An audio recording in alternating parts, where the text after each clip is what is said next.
Assalamualaikum warahmatullahi wabarakatuh. Pada petang ini, saya Siti Nur Azira binti Rahim akan membentangkan reka bentuk pengajaran model AD bagi mata pelajaran adab tahun 5 bertajuk kepentingan mengamalkan adab dengan keluarga.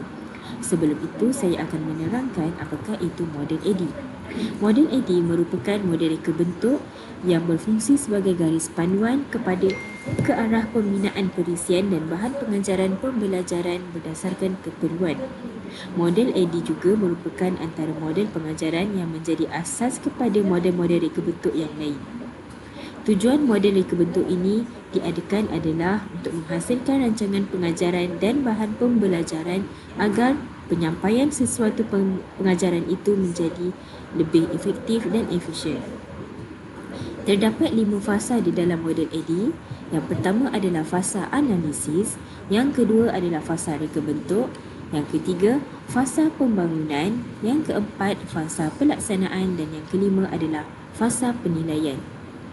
Baiklah, bahagian analisis. Di dalam model ini, saya perlu menganalisis anak murid yang berjumlah 27 orang.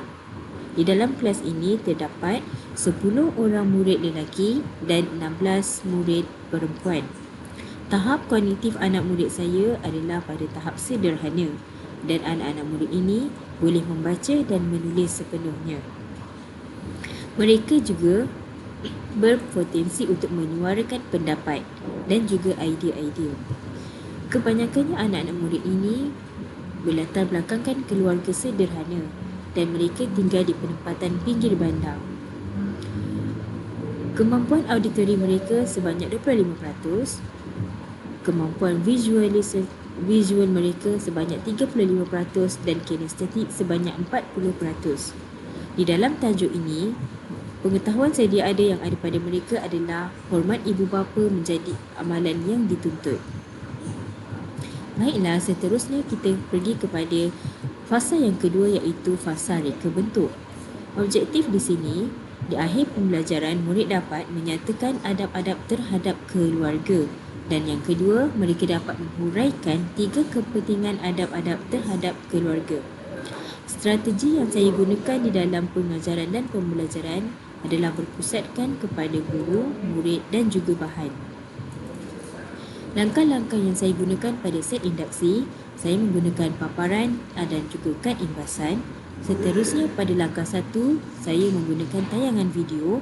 Pada langkah 2, pembahagian murid kepada 5 kumpulan. Pada langkah yang ketiga, saya menggunakan kaedah permainan iaitu kuis dan permainan digital. Dan pada langkah yang terakhir iaitu penutup adalah kesimpulan. Seterusnya, pada fasa pembangunan iaitu fasa yang ketiga, saya menggunakan pendekatan video iaitu murid-murid mendapat menonton video berkaitan adab terhadap keluarga. Kemudian pada fasa seterusnya, murid dapat menyebut adab-adab terhadap ibu bapa berdasarkan kad imbasan yang ditayangkan di hadapan. Seterusnya, murid membentuk kepada kumpulan untuk menghasilkan poster. Setelah itu, murid akan didedahkan kepada permainan digital ataupun kuis. Seterusnya pada fasa yang keempat iaitu fasa pelaksanaan. Pada pendahuluan, murid melihat paparan kad imbasan dan menyebut adab-adab terhadap ibu bapa. Aktiviti mengenal pasti nilai-nilai murni dari tayangan video ini. Murid-murid mengenal pasti nilai-nilai murni dari video yang ditayangkan. Seterusnya, aktiviti perbincangan di dalam kumpulan. Murid-murid berbincang untuk menghasilkan poster daripada apa yang telah mereka dapat daripada tayangan video tadi. Aktiviti pengukuhan, murid jawab kuis dan permainan game digital. Penutup dan kesimpulannya, guru dapat beri penghargaan kepada murid yang dapat menghasilkan poster dan memberi peneguhan yang baik kepada murid-murid yang kurang berjaya. Seterusnya, pada fasa yang terakhir iaitu fasa penilaian, guru menilai melalui penghasilan poster yang telah dihasilkan oleh murid dan guru membuat penilaian pelaksanaan PDP melalui kuis dan permainan digital yang disediakan. Sekian daripada saya. Terima kasih. Assalamualaikum.